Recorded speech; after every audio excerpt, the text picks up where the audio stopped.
Guys నిన్నైతే నేను శ్రావణ్ అయితే పెళ్లికి అయితే పోయినాము. పెళ్లిలో పోతానే ఫస్ట్ అయితే హలీం ఇచ్చినారు. హలీం తింటానే నాకైతే ఆడో తిన్న ఫ్లేవర్ అయితే తగిలింది.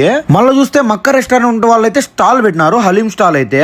ఇంకా మనమైతే ఒక్క కప్పుతో ఆగుతామా, ఇంకా డైరెక్ట్ స్టాల్ కాడికి అయితే వెళ్ళిపోయినా. ఆ బ్రో అయితే చేస్తాడు, మనకైతే మక్క రెస్టారెంట్ లో ఉండే బ్రోనే ఈడ కూడా సర్వ్ అయితే చేస్తున్నాడు. ఆ హలీం ని చూసి ఎన్ని రోజులు అవుతుందో నాకైతే ఒక్కసారిగా ఆ హలీం ని చూస్తుంటే నోరు ఊరిపోతానింది. నేనైతే 3-4 కప్పులు తిన్నా. ఇదైతే చికెన్ హలీము, టేస్ట్ అయితే ఏ మాత్రం మార్చాలా, సేమ్ దింపినాడు.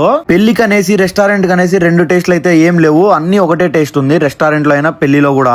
వీళ్ళైతే పెళ్లిలో ఎప్పుడు స్టార్ట్ చేసినారో నాకైతే తెలియదు, ఫస్ట్ టైం చూస్తానా మక్కా రెస్టారెంట్ వాళ్ళు అయితే స్టాల్ పెట్టడం పెళ్లిలో. ఇంకా తర్వాత ఆ బ్రోన్ డీటెయిల్స్ అడిగింటే చెప్పి నిన్నాడు, మొత్తం A to Z సర్వీస్ వాళ్ళే చేస్తారంట. హలీం అయితే వాళ్ళే స్టాల్ తెచ్చుకుంటారు, వాళ్ళే కప్స్ A to Z ప్రతి ఒక్కటి తెచ్చుకొని సర్వింగ్ తో సహా వాళ్ళే చేస్తారు. మీరైతే వెంటనే స్క్రీన్ మీద కనిపిస్తున్న నెంబర్ కి అయితే కాల్ చేసి ఎంత మందికి కావాలో ప్లేస్ ఎక్కడ చెప్తే స్టాల్ అయితే వాళ్ళే డైరెక్ట్ అక్కడ ఇన్స్టాల్ చేసేస్తారు. మీరైతే 100 మందికి కాదు, 500 మందికి కాదు, 1000 మందికి కాదు, 10,000 మందికి హలీం కావాలన్నా వీళ్ళైతే సర్వ్ చేస్తారంట. మ్యారేజెస్ ఒకటే కాదు, మీకు బర్త్డే పార్టీస్ ఉన్నా, ఎన్ని ఈవెంట్ ఏ ఈవెంట్ ఉన్నా మీకైతే హలీం సర్వ్ చేస్తారంట.